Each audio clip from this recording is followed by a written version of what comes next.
Hello. So lately you've been thinking to start homeschooling your kids. If you are a returning subscriber, thank you so much. I appreciate you. I love you guys and you guys are awesome, and I am so grateful for you and for all your support. I cannot tell you how many people tell me that, hey Farida, you have immense patience. I could never think of homeschooling my kids. I do not have patience at all. And let me tell you, this Farida, if you know her, I do not have patience. Not at all. I am a very, very impatient person in general, but I do it. I do it, guys, and it is not impossible. I just love to learn. I love to teach. And that works out really well. So no mommy, daddy, you do not have to have the best of patience to homeschool your children.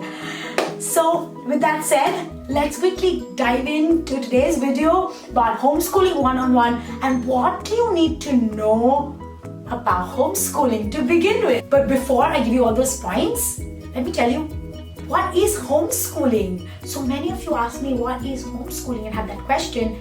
Homeschooling is when your children are not going to an institution, they're not going to a school, and their parents are the main teacher. Yes, so homeschooling is when the child is schooled through the parents. Things first, you need to enroll your child. Okay, but before that, you're supposed to know the laws, the homeschooling laws of your state. That's very important, whether your country allows homeschooling. Most of the countries do, some do not. So that's very important to know. And don't worry, it is not overwhelming. It's very simple and it's stated on the state's website. I live in California and I know that there are 3 different ways to enroll your children if you wish to homeschool them. The first one is filing a private school affidavit. It's very simple. It is an independent school. It is an independent learning environment where you fill a form, and in California, last year we had to fill it from October 1st to October 15th, but that varies. You have to check their website. It's a very simple form that you fill, and they let them know that you are going to be schooling your children at home independently. So that's the first type of enrollment, which is independent, filing a PSA, which is the private school affidavit.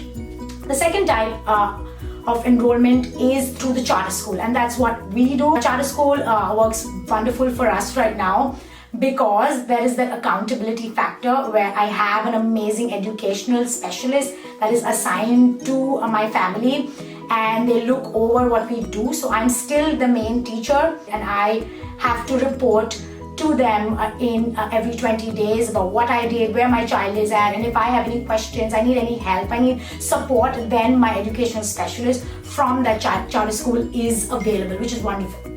The other thing we like our charter school is they provide a little funding which helps with our curriculum, which helps with our extracurricular activities. They also do some on-site activities, which is very useful. The third type of enrollment is through a private school. Now, charter school is like public school, but it is for homeschooling children only. There are a few private schools that would take in homeschool students where they would give the set curriculum. So that's something that you have to find for your state. So you do not want someone checking in. You want that independence, which homeschooling gives you, that flexibility, that independence. So that's for you. And then there's the charter school that we use. And then there's the private school enrollment.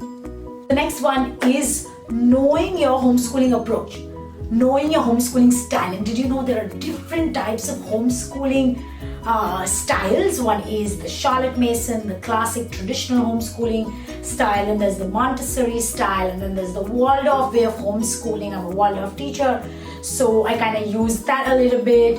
And then there is the eclectic homeschooling style, and I would say that we are more of the eclectic homeschoolers, so we take a little bit of resources from the different types of schooling. So like I said, I'm a Waldorf teacher. I'll use some of my Waldorf methodology and then I'll mix it with some technology, because Waldorf there's nil technology, whereas we use a little technology to support our learning, like documentaries, or something like iReady or Mystery Science. That's something we use. So we more individualized style depending on my child's interest and what she loves to learn. So we use a lot from everywhere.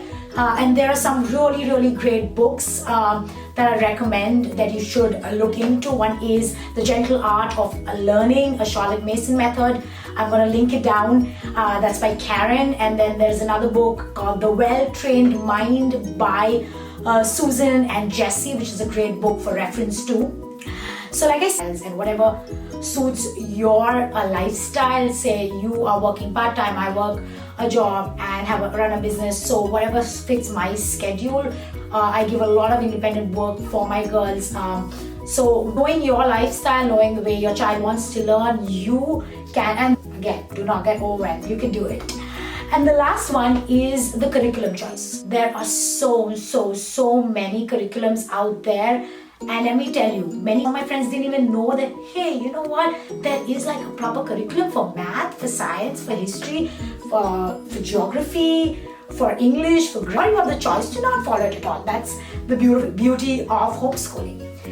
My advice to you is, if it is your first year homeschooling, then follow a set curriculum. We use the Good and the Beautiful a bit for math and language arts. So use a set curriculum and then you could change it every year, and the more you get to know your teaching style and your schedule and the way your child learns. If you do not wish to buy curriculum, there are many homeschool moms who prepare their own activities. There's so many YouTube videos out there. One of my favorite being JDA.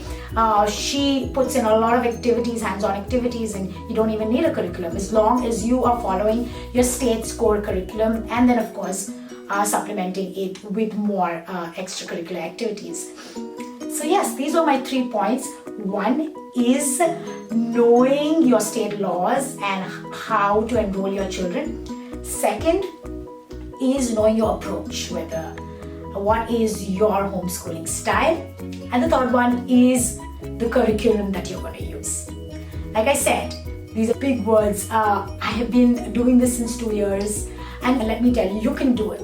It is not overwhelming. You take it step by step. Remember that no homeschooling is the same. The way I homeschool is completely different from another friend of mine who homeschools her kids.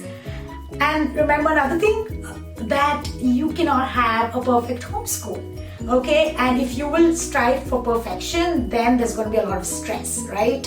And that's something that you do not want in the house. And lastly, make sure that the homeschooling parent takes good care about their health, because there's no homeschooling without you, mama, without you, dad. So take care of yourself. So that's very important. Taking care of the person who's going to school their children. I hope these few tips really get you started in your homeschooling journey. I make videos about education, about parenting, about homeschooling. So if you find my content valuable, then please subscribe. It really helps me, encourages me. And if you wish for me to make more such videos, or if you have a particular question that you want me to address, then please put it in the comment section. Until next time, bye-bye.